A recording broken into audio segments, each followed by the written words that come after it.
The Adventures of Sherlock Holmes by Arthur Conan Doyle. The 5 Orange Pips.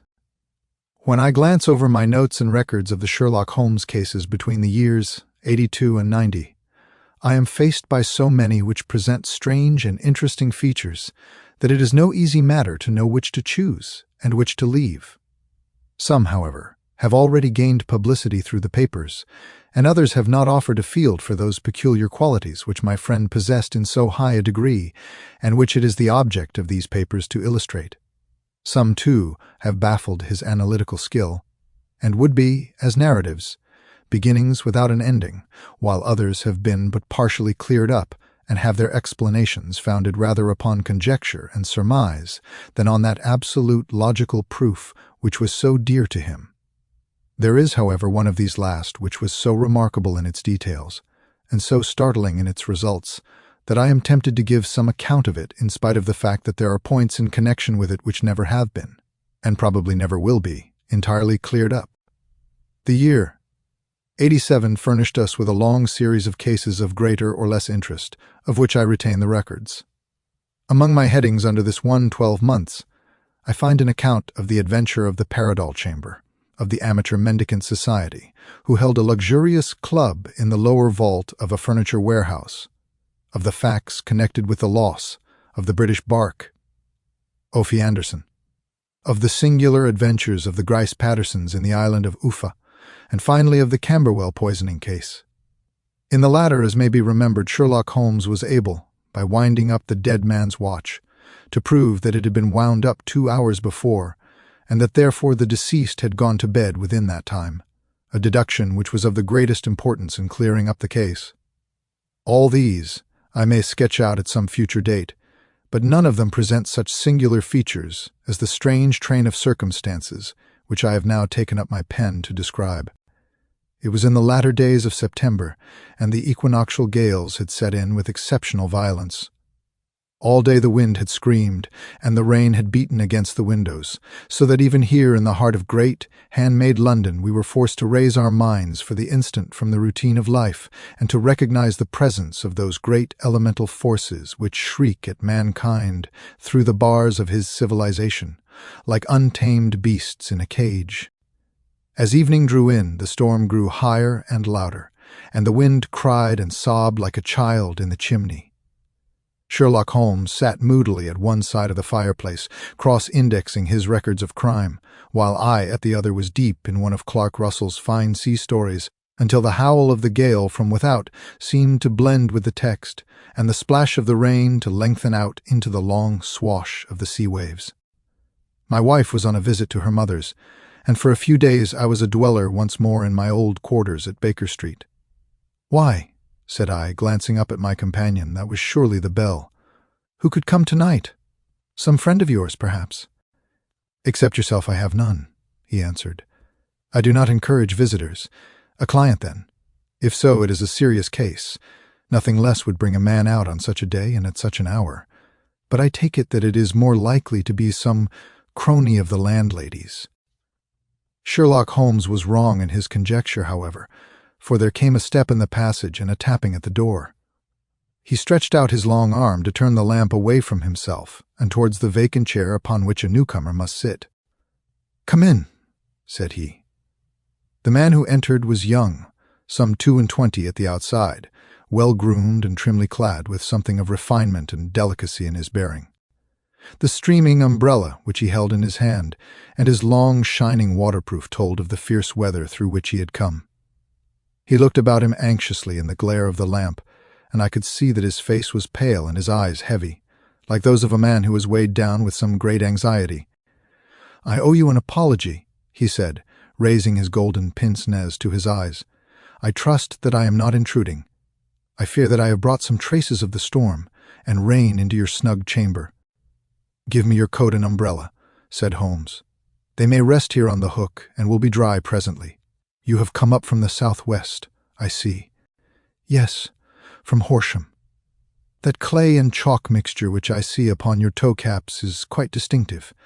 I have come for advice." "That is easily got. And help. That is not always so easy." "I have heard of you, Mr. Holmes.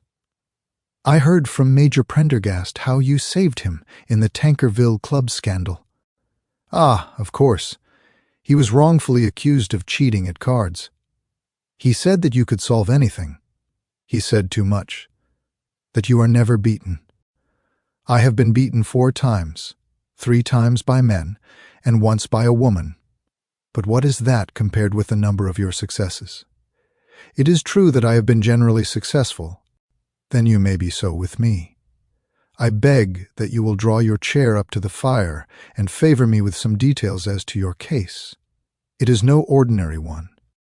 None of those which come to me are. I am the last court of appeal. And yet I question, sir, whether, in all your experience, you have ever listened to a more mysterious and inexplicable chain of events than those which have happened in my own family." "You fill me with interest," said Holmes. "Pray give us the essential facts from the commencement, and I can afterwards question you as to those details which seem to me to be most important." The young man pulled his chair up and pushed his wet feet out towards the blaze.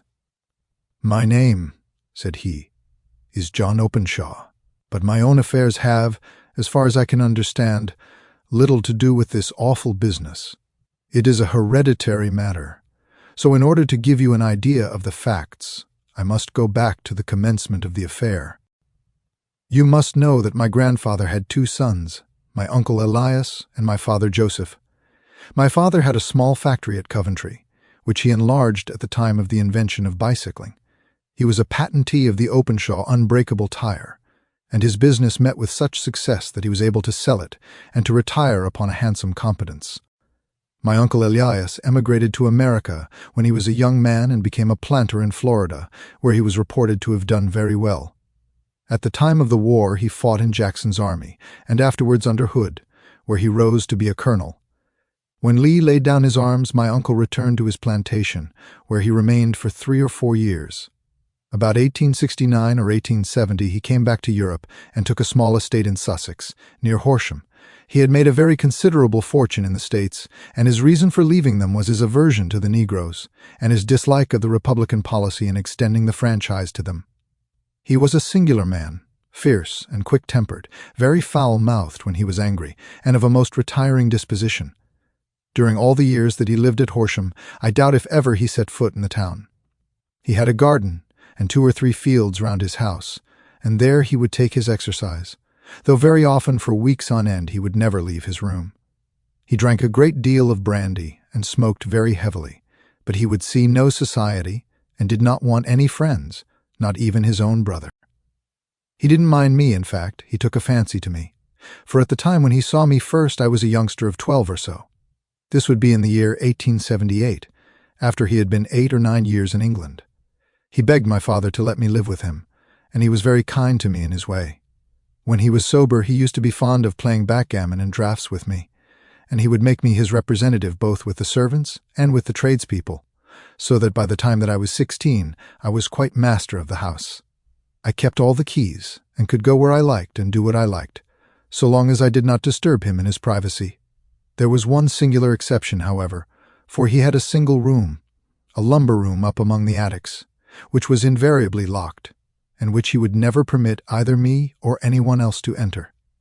With a boy's curiosity, I have peeped through the keyhole, but I was never able to see more than such a collection of old trunks and bundles as would be expected in such a room. One day, it was in March, 1883, a letter with a foreign stamp lay upon the table in front of the colonel's plate. It was not a common thing for him to receive letters, for his bills were all paid in ready money, and he had no friends of any sort. "From India," said he as he took it up. "Pondicherry postmark. What can this be?" Opening it hurriedly, out there jumped 5 little dried orange pips, which pattered down upon his plate. I began to laugh at this, but the laugh was struck from my lips at the sight of his face. His lip had fallen, his eyes were protruding, his skin the color of putty, and he glared at the envelope which he still held in his trembling hand. "KKK!" he shrieked, and then, my God, my sins have overtaken me." "What is it, uncle?" I cried. "Death," said he, and rising from the table he retired to his room, leaving me palpitating with horror. I took up the envelope and saw scrawled in red ink upon the inner flap, just above the gum, the letter K 3 times repeated. There was nothing else save the 5 dried pips. What could be the reason of his overpowering terror? I left the breakfast table, and as I ascended the stair I met him coming down with an old rusty key, which must have belonged to the attic, in one hand, and a small brass box, like a cash box, in the other. "They may do what they like, but I'll checkmate them still," said he with an oath. "Tell Mary that I shall want a fire in my room today, and send down to Fordham, the Horsham lawyer." I did as he ordered, and when the lawyer arrived I was asked to step up to the room. The fire was burning brightly, and in the grate there was a mass of black, fluffy ashes, as of burned paper, while the brass box stood open and empty beside it. As I glanced at the box I noticed, with a start, that upon the lid was printed the treble K which I had read in the morning upon the envelope. "I wish you, John," said my uncle, "to witness my will. I leave my estate, with all its advantages and all its disadvantages, to my brother, your father, whence it will, no doubt, descend to you. If you can enjoy it in peace, well and good. If you find you cannot, take my advice, my boy, and leave it to your deadliest enemy. I am sorry to give you such a two-edged thing, but I can't say what turn things are going to take. Kindly sign the paper where Mr. Fordham shows you." I signed the paper as directed, and the lawyer took it away with him. The singular incident made, as you may think, the deepest impression upon me, and I pondered over it and turned it every way in my mind without being able to make anything of it. Yet I could not shake off the vague feeling of dread which it left behind, though the sensation grew less keen as the weeks passed, and nothing happened to disturb the usual routine of our lives. I could see a change in my uncle, however. He drank more than ever, and he was less inclined for any sort of society.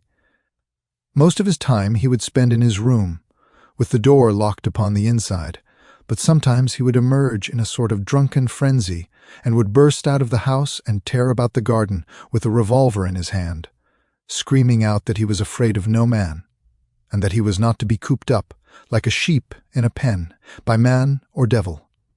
When these hot fits were over, however, he would rush tumultuously in at the door and lock and bar it behind him, like a man who can brazen it out no longer against the terror which lies at the roots of his soul.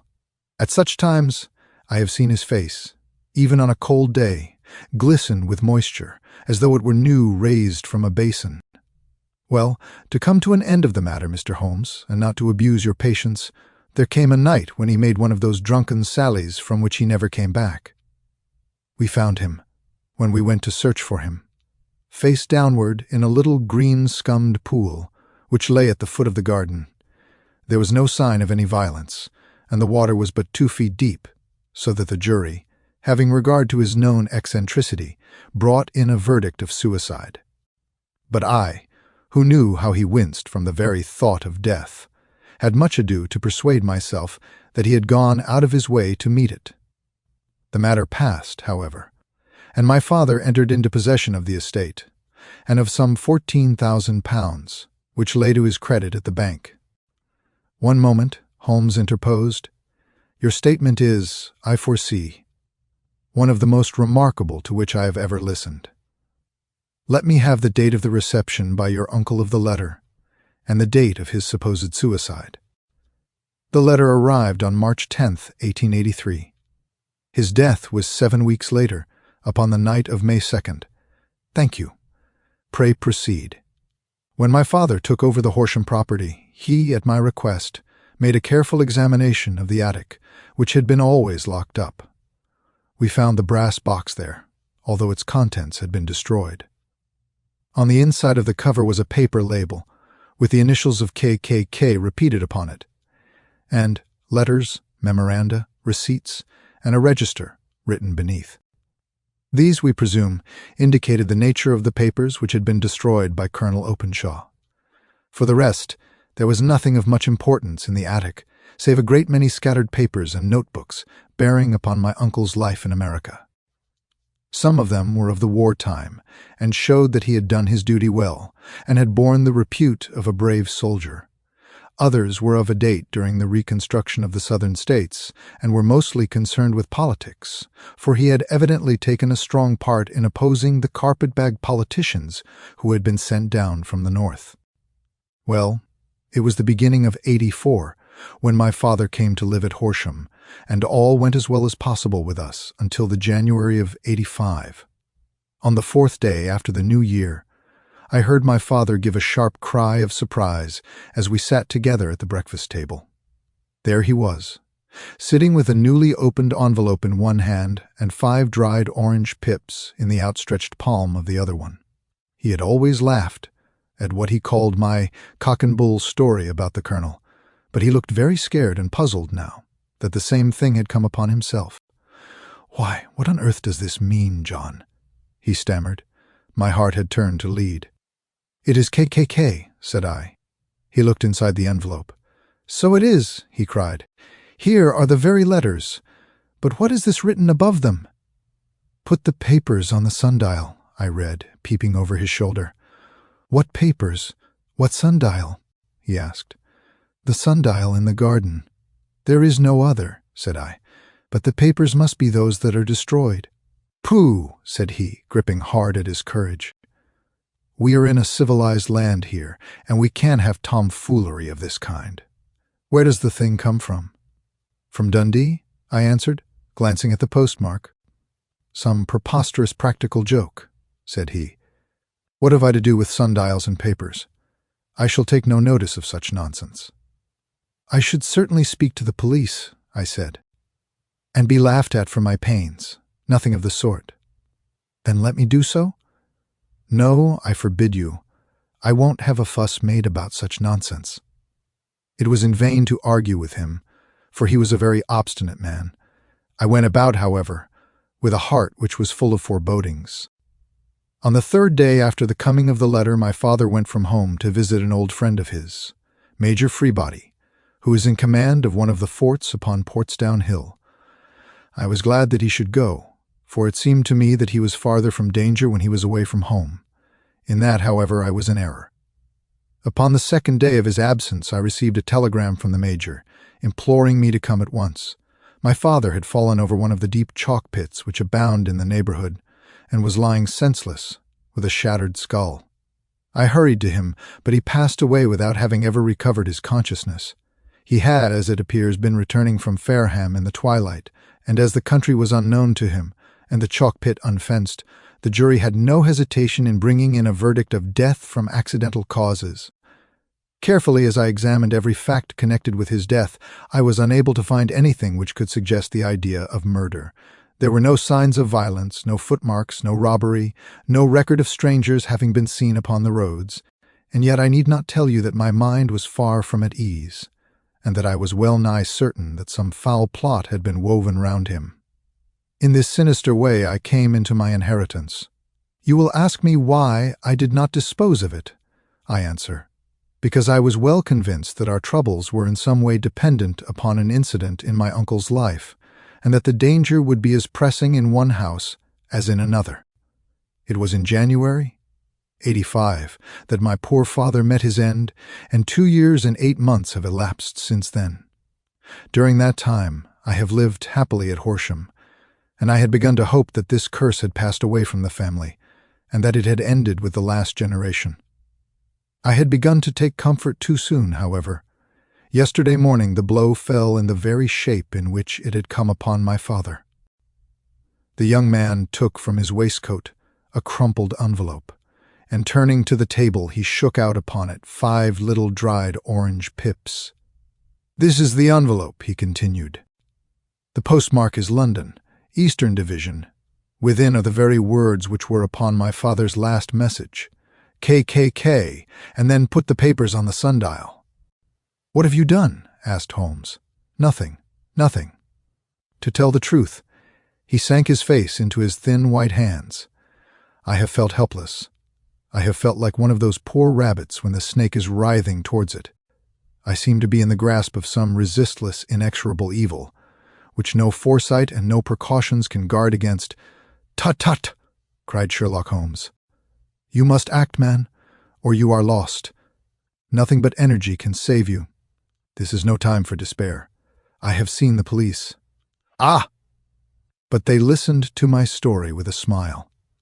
I am convinced that the inspector has formed the opinion that the letters are all practical jokes, and that the deaths of my relations were really accidents, as the jury stated, and were not to be connected with the warnings. Holmes shook his clenched hands in the air. Incredible imbecility, he cried. They have, however, allowed me a policeman who may remain in the house with me. Has he come with you tonight? No. His orders were to stay in the house. Again Holmes raved in the air. Why did you come to me? He said. And above all, why did you not come at once? I did not know. It was only today that I spoke to Major Prendergast about my troubles and was advised by him to come to you. It is really 2 days since you had the letter. We should have acted before this. You have no further evidence, I suppose, than that which you have placed before us. No suggestive detail which might help us? There is one thing, said John Openshaw. He rummaged in his coat pocket and, drawing out a piece of discolored, blue-tinted paper, he laid it out upon the table. I have some remembrance, said he, that on the day when my uncle burned the papers, I observed that the small, unburned margins which lay amid the ashes were of this particular color. I found this single sheet upon the floor of his room, and I am inclined to think that it may be one of the papers which has, perhaps, fluttered out from among the others, and in that way has escaped destruction. Beyond the mention of pips, I do not see that it helps us much. I think myself that it is a page from some private diary. The writing is undoubtedly my uncle's. Holmes moved the lamp, and we both bent over the sheet of paper which showed by its ragged edge that it had indeed been torn from a book. It was headed March 1869, and beneath were the following enigmatical notices. 4th, Hudson came. Same old platform. 7th, set the pips on Mac Cawley, Paramore, and John Swain of St. Augustine. 9th, Mac Cawley cleared. 10th, John Swain cleared. 12th, visited Paramore. All well. Thank you, said Holmes, folding up the paper and returning it to our visitor, and now you must on no account lose another instant. We cannot spare time even to discuss what you have told me. You must get home instantly and act. What shall I do? There is but one thing to do. It must be done at once. You must put this piece of paper which you have shown us into the brass box which you have described. You must also put in a note to say that all the other papers were burned by your uncle, and that this is the only one which remains. You must assert that in such words as will carry conviction with them. Having done this, you must at once put the box out upon the sundial, as directed. Do you understand? Entirely. Do not think of revenge, or anything of the sort, at present. I think that we may gain that by means of the law, but we have our web to weave, while theirs is already woven. The first consideration is to remove the pressing danger which threatens you. The second is to clear up the mystery and to punish the guilty parties. I thank you, said the young man, rising and pulling on his overcoat. You have given me fresh life and hope. I shall certainly do as you advise. Do not lose an instant, and above all, take care of yourself in the meanwhile, for I do not think that there can be a doubt that you are threatened by a very real and imminent danger. How do you go back? By train from Waterloo? It is not yet 9. The streets will be crowded, so I trust that you may be in safety. And yet you cannot guard yourself too closely. I am armed. That is well. Tomorrow I shall set to work upon your case. I shall see you at Horsham then. No, your secret lies in London. It is there that I shall seek it. Then I shall call upon you in a day, or in 2 days, with news as to the box and the papers. I shall take your advice in every particular. He shook hands with us and took his leave. Outside the wind still screamed, and the rain splashed and pattered against the windows. This strange, wild story seemed to have come to us from amid the mad elements, blown in upon us like a sheet of seaweed in a gale, and now to have been reabsorbed by them once more. Sherlock Holmes sat for some time in silence, with his head sunk forward and his eyes bent upon the red glow of the fire. Then he lit his pipe, and leaning back in his chair he watched the blue smoke rings as they chased each other up to the ceiling. "I think, Watson," he remarked at last, "that of all our cases we have had none more fantastic than this. Save, perhaps, the sign of 4. Well, yes, save, perhaps, that. And yet this John Openshaw seems to me to be walking amid even greater perils than did the Sholtos. But have you," I asked, "formed any definite conception as to what these perils are?" "There can be no question as to their nature," he answered. "Then what are they? Who is this KKK, and why does he pursue this unhappy family?" Sherlock Holmes closed his eyes and placed his elbows upon the arms of his chair, with his fingertips together. The ideal reasoner, he remarked, would, when he had once been shown a single fact in all its bearings, deduce from it not only all the chain of events which led up to it, but also all the results which would follow from it.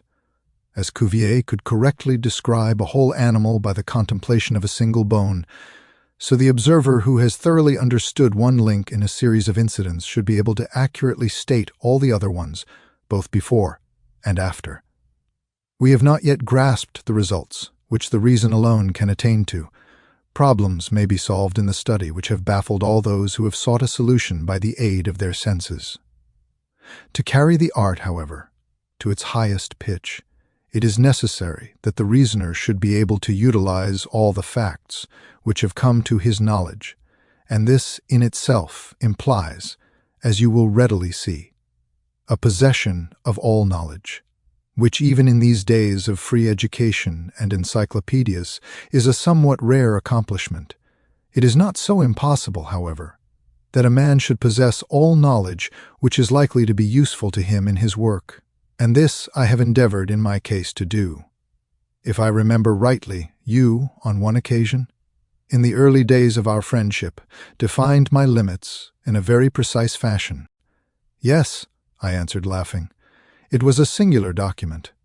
Philosophy, astronomy, and politics were marked at 0, I remember, botany variable, geology profound as regards the mudstains from any region within 50 miles of town, chemistry eccentric, anatomy unsystematic, sensational literature and crime records unique, violin player, boxer, swordsman, lawyer, and self-poisoner by cocaine and tobacco. Those, I think, were the main points of my analysis." Holmes grinned at the last item. "Well," he said, "I say now, as I said then, that a man should keep his little brain attic stocked with all the furniture that he is likely to use, and the rest he can put away in the lumber room of his library, where he can get it if he wants it. Now, for such a case as the one which has been submitted to us tonight, we need certainly to muster all our resources. Kindly hand me down the letter K of the American Encyclopedia, which stands upon the shelf beside you. Thank you. Now let us consider the situation and see what may be deduced from it. In the first place, we may start with a strong presumption that Colonel Openshaw had some very strong reason for leaving America. Men at his time of life do not change all their habits and exchange willingly the charming climate of Florida for the lonely life of an English provincial town.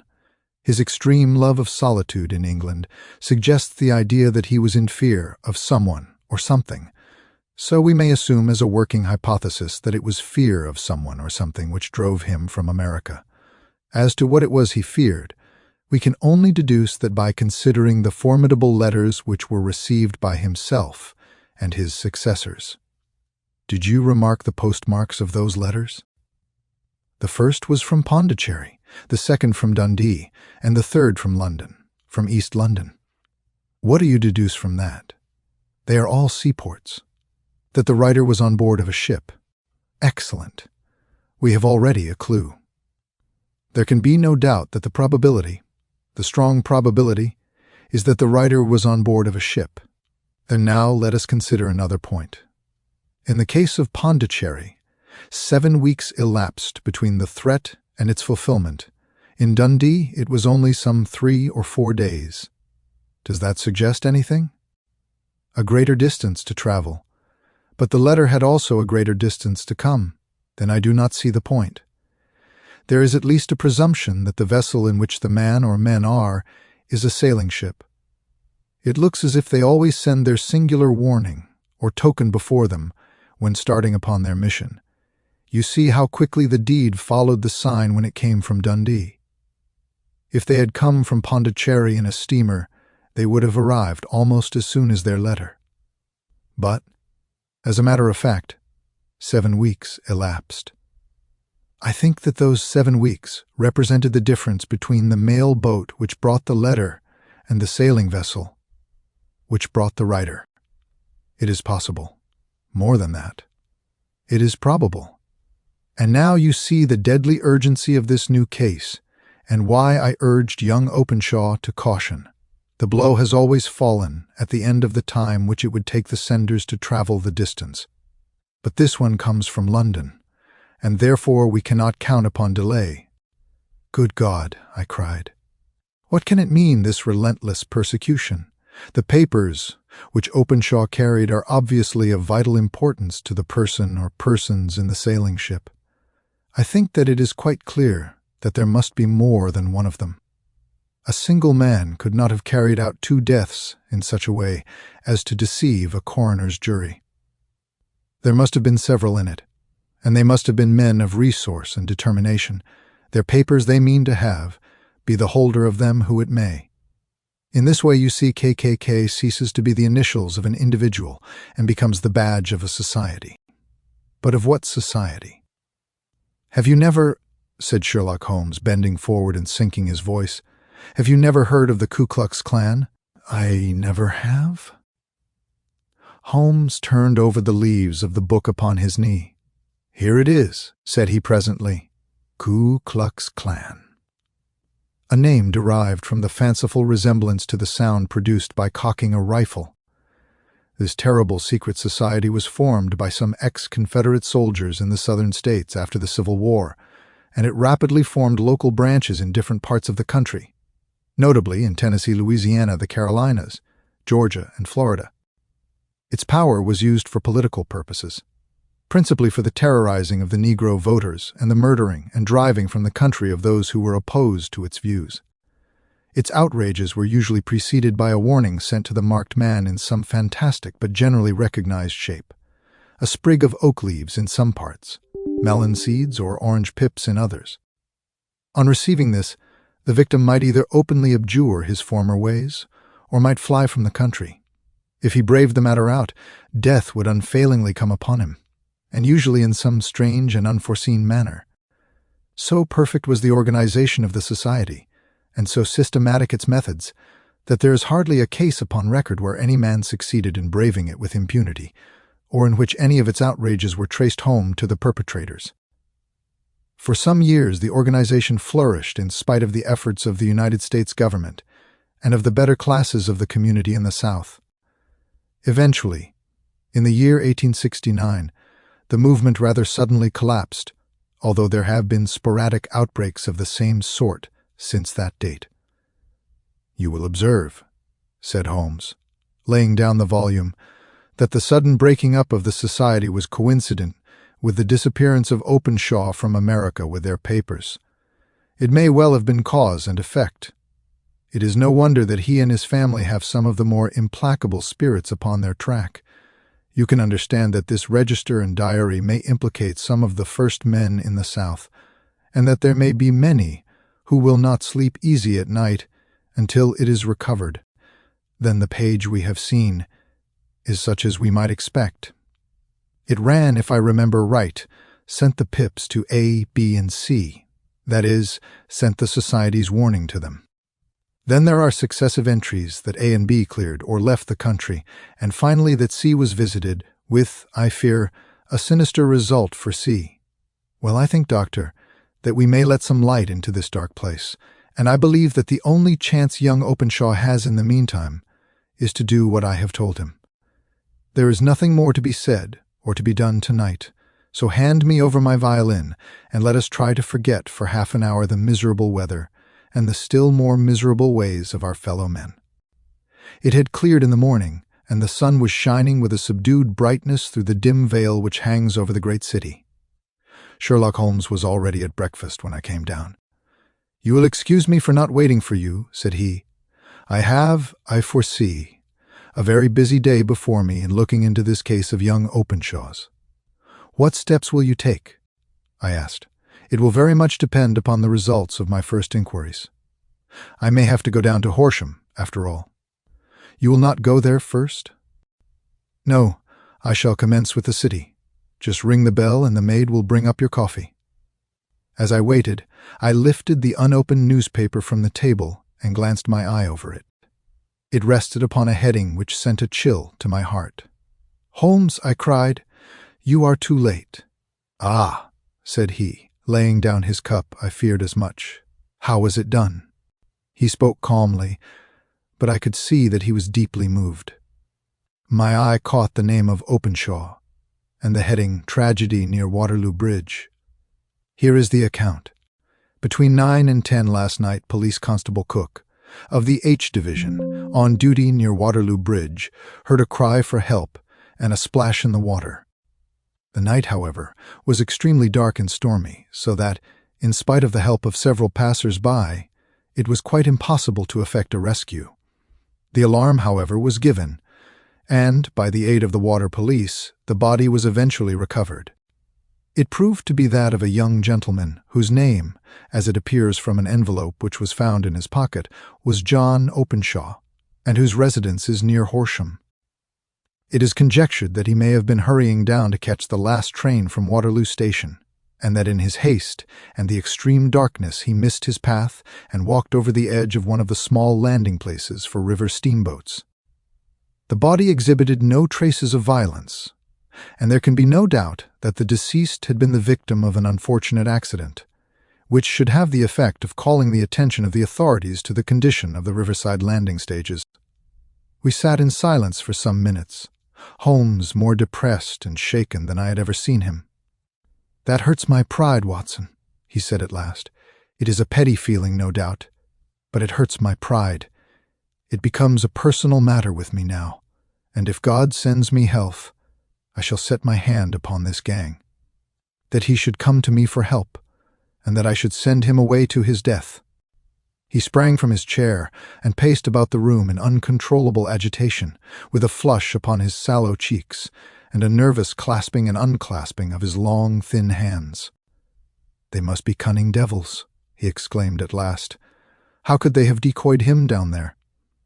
"The embankment is not on the direct line to the station. The bridge, no doubt, was too crowded, even on such a night, for their purpose. Well, Watson, we shall see who will win in the long run. I am going out now. To the police? No, I shall be my own police. When I have spun the web they may take the flies, but not before. All day I was engaged in my professional work, and it was late in the evening before I returned to Baker Street. Sherlock Holmes had not come back yet. It was nearly 10 o'clock before he entered, looking pale and worn. He walked up to the sideboard, and tearing a piece from the loaf he devoured it voraciously, washing it down with a long draught of water. "You are hungry," I remarked. "Starving?" It had escaped my memory. "I have had nothing since breakfast." "Nothing? Not a bite. I had no time to think of it. And how have you succeeded?" "Well, you have a clue. I have them in the hollow of my hand. Young Openshaw shall not long remain unavenged. Why, Watson, let us put their own devilish trademark upon them. It is well thought of." "What do you mean?" He took an orange from the cupboard, and tearing it to pieces, he squeezed out the pips upon the table. Of these he took 5 and thrust them into an envelope. On the inside of the flap he wrote S.H. for J.O. Then he sealed it and addressed it to Captain James Calhoun, Bark, Lone Star.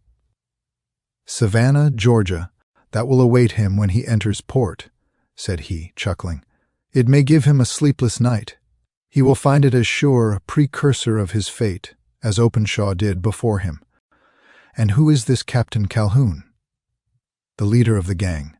I shall have the others, but he first." "How did you trace it, then?" He took a large sheet of paper from his pocket, all covered with dates and names.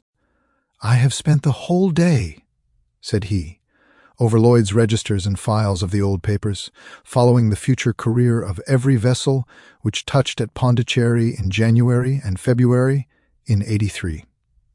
There were 36 ships of fair tonnage which were reported there during those months. Of these, one, the Lone Star, instantly attracted my attention, since, although it was reported as having cleared from London, the name is that which is given to one of the states of the Union.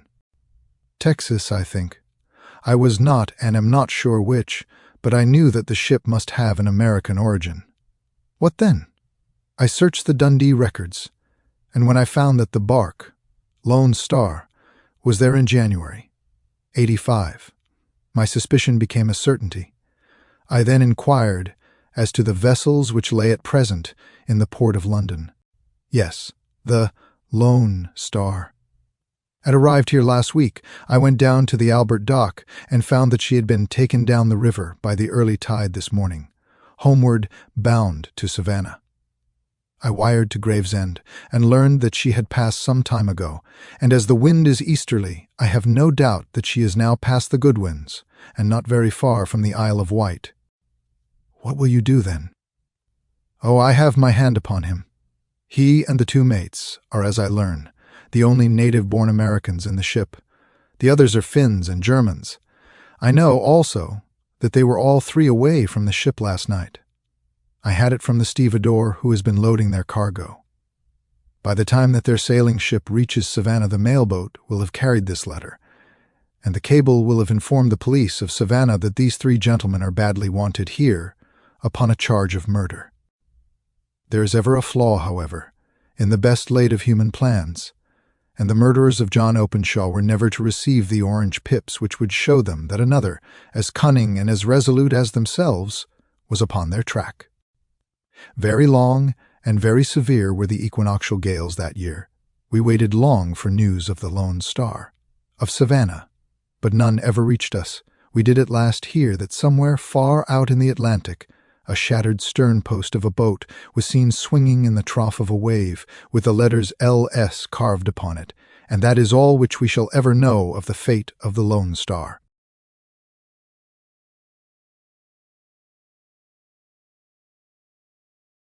The end.